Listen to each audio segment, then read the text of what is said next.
नमस्कार दोस्तों, एस्ट्रोबिलीफ एस्ट्रोलॉजी में आपका स्वागत है। मैं विवेक दुबे। तो दोस्तों आज हम बात करेंगे हमारे जो एस्ट्रोलॉजी के सबसे बेहतरीन कंसल्टेंट हैं, हमारे लाइफ के, हमारे जीवन के जो सबसे अच्छे सलाहकार जिन माने जाते हैं, यानी कि बृहस्पति गुरु की बात मैं आज करूँगा। जुपिटर प्लैनेट के आज बारे में आज हम बात करेंगे।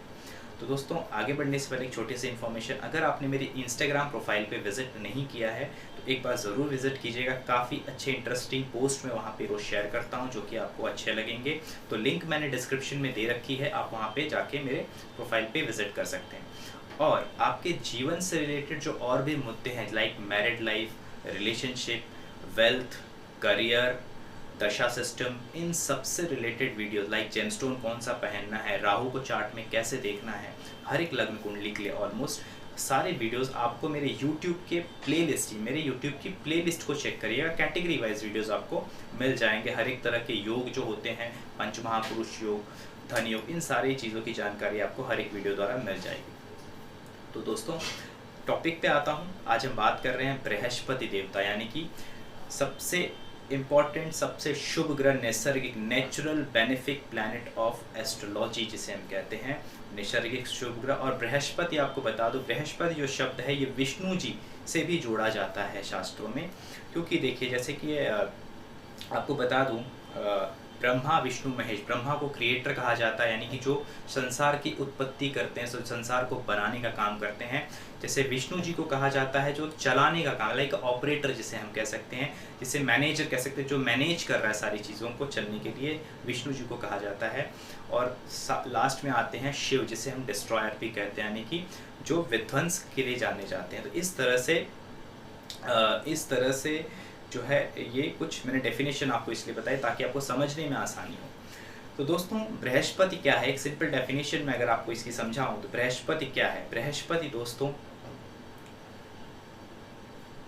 न भूत में है न भविष्य में है, जो प्रेजेंट है आपकी, ठीक है, इसको समझिएगा जो मैं कह रहा हूँ। न भूत में न भविष्य में, जो प्रेजेंट है, जो इस वक्त आप जी रहे हो, जो जीवन है जिसके अंदर ग्रोथ है, जिसके अंदर कहीं भी जहाँ पे भी जीवन है वो बृहस्पति है। जिसमें ग्रोथ है, जिसमें जीवन होगी, ऑब्वियसली वहाँ पे ग्रोथ होगी, ठीक है। तो ग्रोथ कैसी है, स्लो ग्रोथ है, ये सडन करके ग्रोथ नहीं। क्योंकि किसी भी जीव की ग्रोथ आप देखो, चाहे बच्चा हो या कीड़ा मकोड़ा भी हो, तो जब वो पैदा होगा तो जीव की जो होगा धीरे धीरे वो बढ़ता है। तो जहाँ पे जीवन है, न कल न आज, न कल न यानी कि भूतकाल न भविष्य काल, आज की बात करना, आज में जो जीवित है, जो चलायमान है, जिसे हम जी रहे हैं, वो ही बृहस्पति है, जो ग्रोथ दे रहा है, हमें धीरे धीरे एक्सपेंशन दे रहा है, इसे ही कहते हैं जुपिटर। तो दोस्तों इसके ऊपर आज हम बात करेंगे। बृहस्पति देवता हमें क्या करते हैं, बृहस्पति देवता जीव के कारक हैं, बृहस्पति देवता ग्रोथ के कारक हैं, बृहस्पति देवता ज्ञान के कारक है। जैसे मैंने कहा, सलाहकार, जीवन के बेहतरीन सलाह, यानी कि अगर आपको जीवन की सबसे सही जीने की जो शैली होती है, यानी कि जो तरीका है जीवन का, कैसे जीना चाहिए, तो वो बृहस्पति सिखाते हैं। वो उसकी सबसे अच्छी टीचिंग जो है वो बृहस्पति के पास है। जैसे आपको पता होगा, बृहस्पति जो है वो देवगुरु माने जाते हैं। वीनस जो है इनके एंटी हैं, एंटी यानी कि अपोजिट हैं, जो जिन्हें हम कहते हैं डेमंस के गुरु, यानी कि राक्षसों के गुरु माना जाता है। दोनों में अंतर क्या है, देखिए, वीनस से जो चीज़ मिलती है अक्सर वो बोलते हैं ना, प्लेजर का काम करती है, और प्लेजर ज़्यादा देर तक नहीं होता है। जुपिटर से जो चीज़ मिलती है वो हैप्पीनेस देती है, पीस भी देती है, जो कि लॉन्ग टर्म चलता है आपके साथ। तो this is a main difference. Venus के ऊपर मैं वीनस की जब वीडियो करूंगा आपको बहुत डिटेल में बताऊंगा। फिलहाल गुरु पे बात करते हैं, बृहस्पति जी पे बात करते हैं। तो बृहस्पति जी जो हैं, जैसे मैंने कहा, जो न भूत में है न भविष्य में, जो इस वक्त प्रेजेंट है, जिसे आप महसूस कर सकते हो, जो जीवन है और जो वृद्धि कारक है, वो बृहस्पति है। तो आप देख सकते हैं बृहस्पति को देखना कैसे, जब हम चार्ट में देखते हैं, इनको समझना कहते हैं। बृहस्पति ज्ञान, मैंने बता दिया क्या क्या चीज़ों के कारक। बृहस्पति के दूसरे भाव से संबंध रखते हैं, जो कि फैमिली होती है। देखिए दोस्तों, ये उन्हीं भाव से संबंध रखते हैं जहाँ पे या तो जीव के मल्टीप्लिकेशन, यानी कि जहाँ पे वृद्धि की संभावनाएं सबसे ज़्यादा है। जैसे मैं आपको समझा दूँ, परिवार यानी सेकंड हाउस होता है, फैमिली और मनी। जब आप बर्थ लेते हो तो ये पहली ज़रूरत आपको ग्रोथ के लिए किस चीज़ की है, फैमिली और आगे जाके मनी, बिकॉज फैमिली में मनी होगा तो ही आप, यानी धन और परिवार ये दोनों ही दूसरी ज़रूरत होती है आपके जीवन की। उसके बाद फिफ्थ हाउस को देखिए, फिफ्थ हाउस के भी वो कारक माने जाते हैं। फिफ्थ हाउस क्या है, ग्रोथ जो है उसमें ज्ञान चाहिए, और साथ ही साथ फिफ्थ हाउस जैसे आपको पता है न्यू चाइल्ड के बर्थ के लिए भी जाना जाता है, यानी अगेन जीव की बात आ रही है, एक नया जीव जो होता है आप ग्रोथ देता है। ज्ञान से क्या होता है, ज्ञान भी जैसे जैसे आप जीवन में बड़े होते हो, कभी भी नॉलेज चाहे वो कितना भी बोलते हैं ना, चाहे वो मनुष्य हो चाहे वो जानवर हो, वो जैसे जैसे बड़ा होता है उसका ज्ञान अंश मात्र ही सही या बहुत ज़्यादा, जैसी उसकी प्रवृत्ति होगी वो बढ़ता ही है, चाहे कम मात्रा में बढ़े चाहे ज़्यादा में बढ़े, चाहे वो गलत तरीके में बढ़े चाहे वो अच्छे तरीके में बढ़े, पर ज्ञान बढ़ता है। ठीक है, उसके बाद ये कारक है सेवेंथ हाउस। अगेन यहाँ पे हम या सेवेंथ हाउस का जो कनेक्शन है वो आपका एक लाइफ पार्टनर जो होता है, यानी कि यहाँ पे आप एक नहीं कहते ना, कि जब शादी होती है तो उसमें कहा जाता है कि ये दोनों, now there is a one person, जो दो पर्सन हैं उनको एक लाइफ को लेकर, एक लाइफ की तरफ अब बढ़ना है, दोनों को एक साथ एक टारगेट, एक जीवन की तरफ देखना है, एक लाइफ की तरफ देखना है। इसलिए बताए यहाँ पे मल्टीप्लिकेशन हो रहा है, एक से आदमी दो हो रहा है, it's a growth, kind of growth इसे भी कहा जाता है, इसलिए यहाँ पे इस जुपिटर यहाँ पे भी कारक होते हैं। नाइन्थ हाउस के कारक माने जाते हैं नवम भाव। नवम भाव आपको पता होगा हायर लेवल ऑफ नॉलेज, आपका धर्म जिससे गुरु का संबंध होता है विशेषकर, यानी आपके ट्रेडिशन, आपके पिता से जो परंपरा मिलती है वो सारी चीज़ें, परंपरा यानी कि हर एक रिलीजन, कोई भी रिलीजन हो सकता है आपका, आप किसी भी कास्ट के हो सकते हो, बट आपके पिता से जो ट्रेडिशन मिलता है।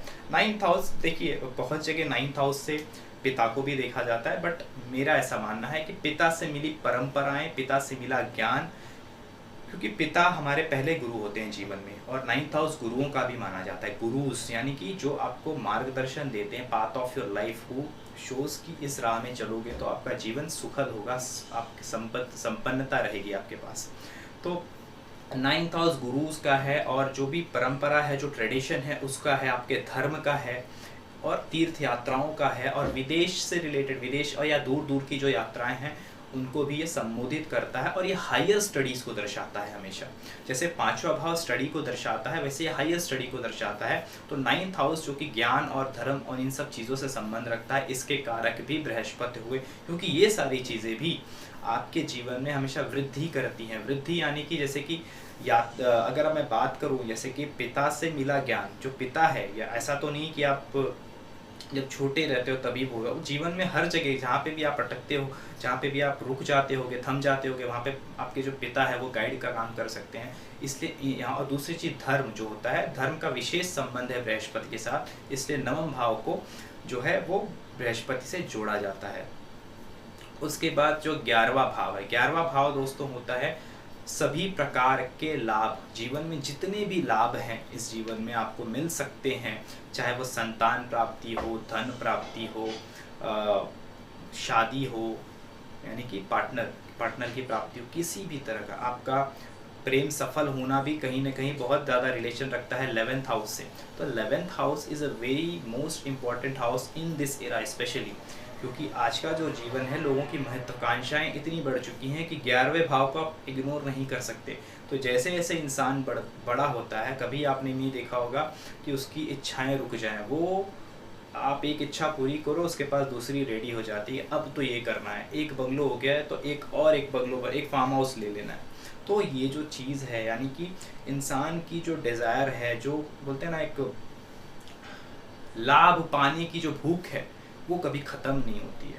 तो ये जो चीज़ है, इसके कारक भी बृहस्पति को माना गया। इसके बड़े भाई, आपके कुंडल, आपके चार्ट में इनसे बड़े भाई को भी देखा जाता है, और सभी प्रकार के लाभ, और इसे एंशिएंट तरीकों में 11वें भाव को कहीं न कहीं छोटी मोटी बीमारियों से भी जोड़ के देखा जाता है। ठीक है, तो ये हुआ बृहस्पति के बारे में, मैंने आपको बता दिया इन भाव के वो कारक हैं। ठीक है, अब आप ध्यान से समझिए बृहस्पति क्या कर सकते हैं आपके लाइफ में। बृहस्पति, जैसे मैंने कहा, बृहस्पति ज्ञान के कारक है। मैंने पिछले एक वीडियो किया था जिसमें मैंने मर्कुरी के बारे में बताया हुआ है, द प्रिंस मर्कुरी, यानी कि एक युवराज है वो, उनके बारे में मैंने आपको बताया। तो वहाँ पे मैंने आपको एक चीज़ बताई थी कि जैसे कि जो गुरु होते हैं, यानी कि देखिए बहुत पढ़ाई करके जो बहुत पढ़े लिखे लोग भी आपने देखा होगा बहुत आपराधिक जगत में जाते हैं और गलत काम करते हैं, ठीक है। बुद्ध जैसे मैंने कहा वो अच्छा भी हो सकता है और बुरा भी हो सकता है। यानी बुद्धि यानी तात्कालिक इंटेलेक्चुअल पावर आपकी क्या, तात्कालिक बुद्धि यानी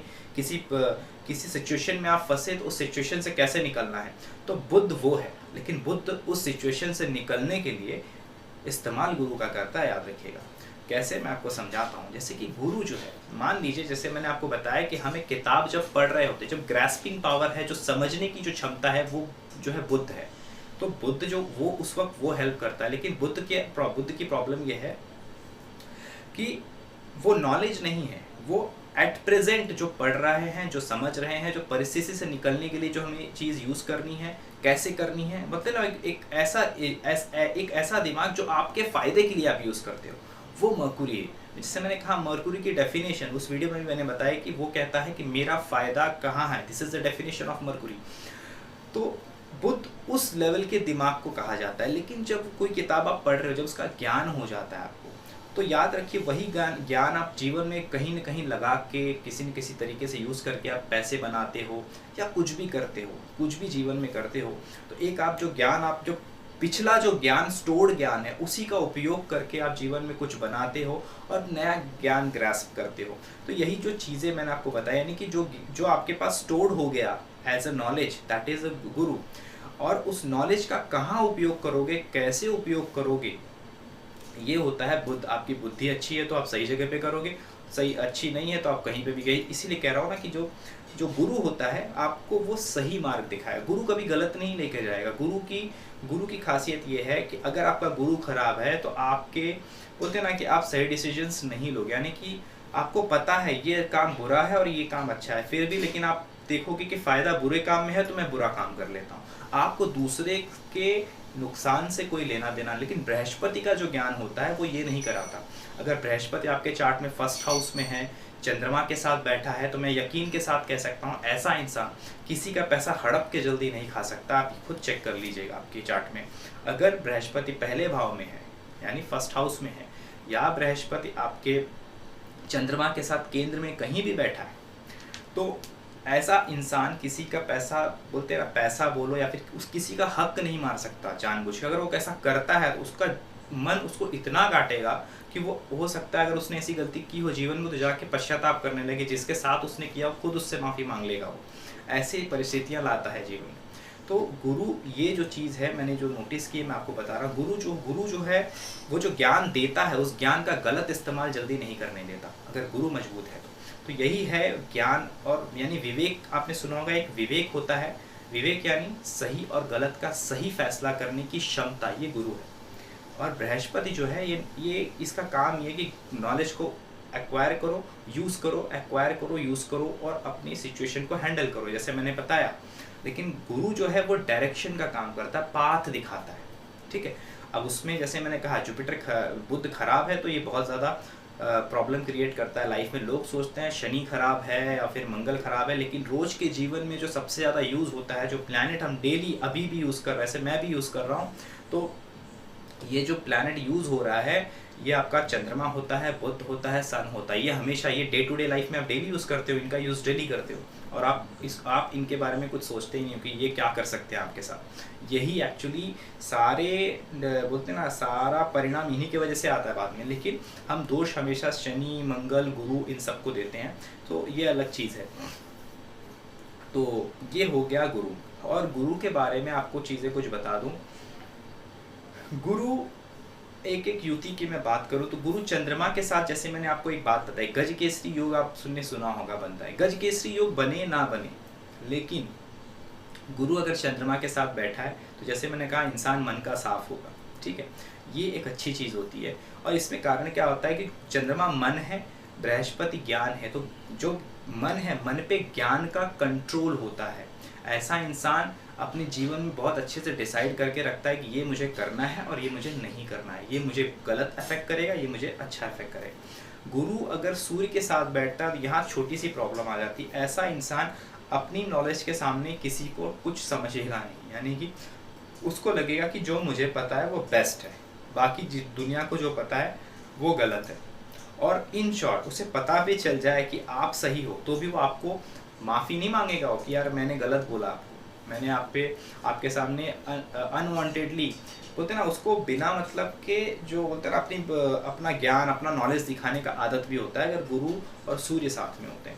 ये मैं नेगेटिव नहीं बता रहा हूँ, बट एक ये नेचर होता है लगभग, मैंने जिन लोगों की चार्ट में देखा है वो लोग के अंदर थोड़ी ये क्वालिटी ज़रूर होती है कि वो चाहते हैं कि उनके ज्ञान को एक्सपोजर मिले, लोग जाने कि उनके पास नॉलेज कितना है। So this is the thing. उसके बाद अगर बात करें गुरु और बुध साथ में अगर बैठते हैं, वैसे तो ये विद्या के लिए बहुत अच्छा माना जाता है, यानी कि पढ़ाई एजुकेशन के लिए अच्छा माना जाता है। लेकिन एक छोटी सी बात बताता हूँ, जिन भी कुंडलियों में बुध बहुत सहायक होते हैं उस कुंडली में गुरु बहुत ज़्यादा सहायक नहीं होंगे, या तो जिस कुंडली में मौकुरी बहुत अच्छे काम के लिए आया, जैसे कि बहुत अच्छे भाव का स्वामी होगा, वहाँ पे गुरु कहीं ना कहीं 6, 8 या 12 का कहीं ना कहीं उनका साइन रहेगा।